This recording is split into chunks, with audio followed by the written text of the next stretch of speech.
Je vais vous parler de deux concepts très utilisés en astrologie, la synchronie et l'analogie.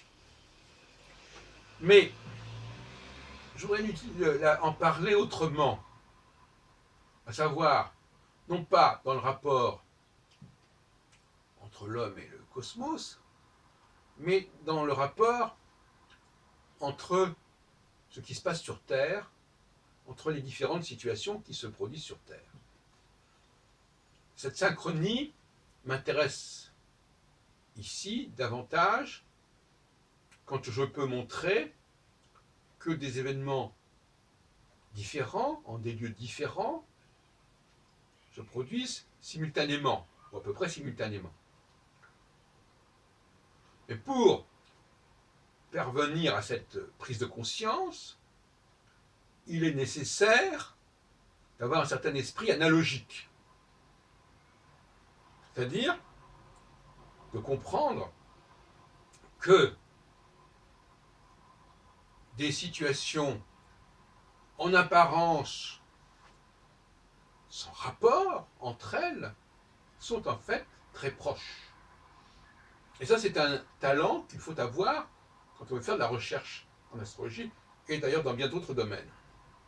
Celui qui n'a pas un esprit analogique,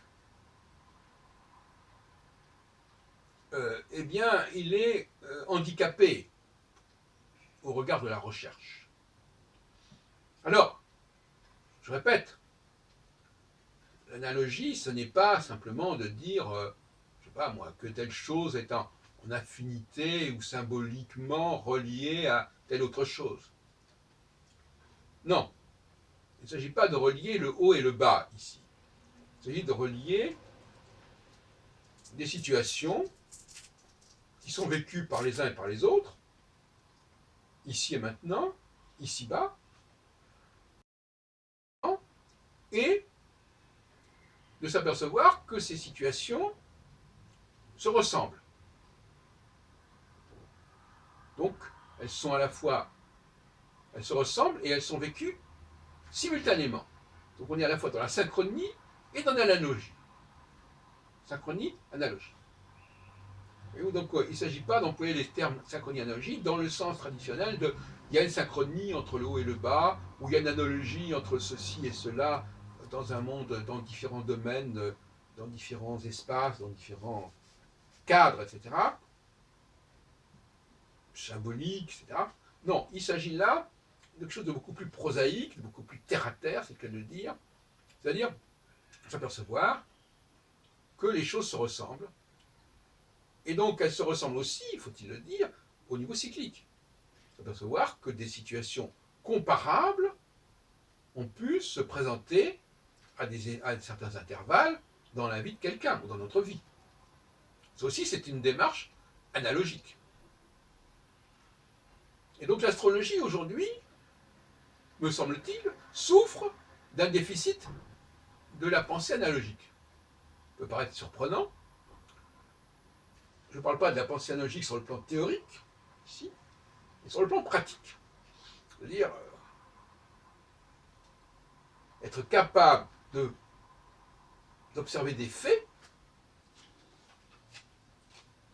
pas des choses qui sont déjà retravaillées, reformulées, etc., non, des faits bruts, et justement de remonter de ces faits bruts à des notions plus conceptuelles. C'est-à-dire que c'est l'inverse. Je ne dis pas d'aller du concept vers les faits, mais des faits vers les concepts. Ce que j'appelle le processus d'observation. Un observateur doué doit être en mesure de faire des rapprochements. Chaque fois qu'il observe quelque chose, il ne voit pas le rapport avec d'autres choses, il n'est pas doué. Ils ont les choses comme elles sont. Il est doué à ce moment-là pour simplement faire du cas par cas, qui est le cas de beaucoup d'astrologues. Voilà. Vous êtes ceci, vous avez votre thème comme ça, c'est vous, ça vous arrive à ce moment-là, c'est vous, c'est pas quelqu'un d'autre. Ces gens qui nous parlent de cas particuliers sont des gens qui généralement ont un déficit analogique. Déficit du cerveau sur le plan analogique. À ce moment-là, ils se réfugient, et je crois que malheureusement beaucoup d'astrologues ont un tel déficit, parce que le thème astral, c'est quand même la marque de quelqu'un qui a un déficit. Le fait de croire que chaque personne a un thème astral différent, c'est déjà le symptôme d'une certaine forme de carence cérébrale. C'est-à-dire la carence analogique, d'être capable de voir des rapprochements. D'ailleurs, on peut faire des tests de QI à ce sujet. On présente à quelqu'un deux choses qui se ressemblent, mais qui ont des éléments distincts, et la personne ne verra que ce qui est distinct, mais pas ce qui ressemble. Ça peut être entre des mots, par exemple, de différentes langues. Par exemple, des mots dans différentes langues, mais qui sont de même racine, et la personne ne verra pas que c'est des mots qui se ressemblent. Parce que dans un cas, il y aura une lettre par-ci qui sera différente, dans l'autre cas, il y aura... dès qu'il y aura quelque chose qui sera un tout petit peu différent, elle se dispersera dans sa pensée, et elle ne verra pas ce qui converge. Donc effectivement, c'est un handicap assez grave que de ne pas être capable de faire des rapprochements entre des... Par exemple, je ne sais pas, je vais prendre un exemple ridicule, et s'apercevoir par exemple que les femmes ont parfois des comportements semblables, c'est ce que j'appelle une approche analogique, et même synchronique. Bon. Si on ne voit que des gens différents, des femmes différentes, des individus complètement distincts les uns des autres, on n'a pas de pensée analogique. On a une carence analogique. Et quelqu'un qui va vers l'astrologie du thème astral, ça peut être justement en raison de cette carence analogique.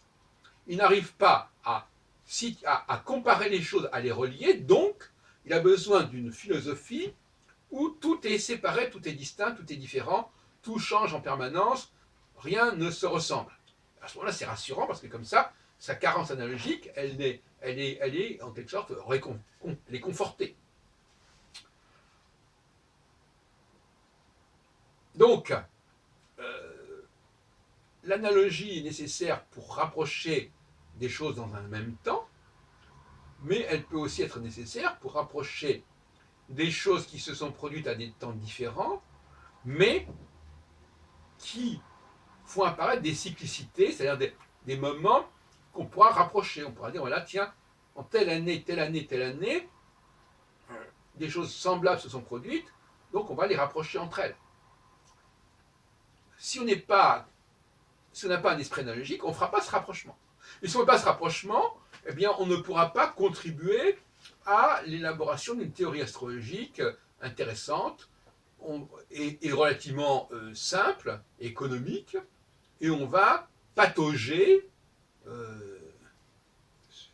dans une espèce de bouillie, on ne peut pas dire les choses autrement, une sorte de bouillie astrologique, qui est le thème astral, qui est le thème natal, etc. Tout ça fera que chaque fois, on aura quelque chose de différent, et donc on n'aura pas besoin de faire des rapprochements. Parce qu'en astrologie pure et dure, comme on dit, c'est jamais pareil. Même des événements ne se produisent jamais avec exactement les mêmes configurations. Par conséquent, pas besoin, pas nécessaire de les rapprocher. L'astrologie facilite énormément le refus ou l'impuissance, l'incapacité à faire des rapprochements. Et c'est évidemment pas le propre de l'astrologie, mais on peut penser que l'astrologie attire particulièrement ces gens qui ont ce problème, je dirais presque cognitif.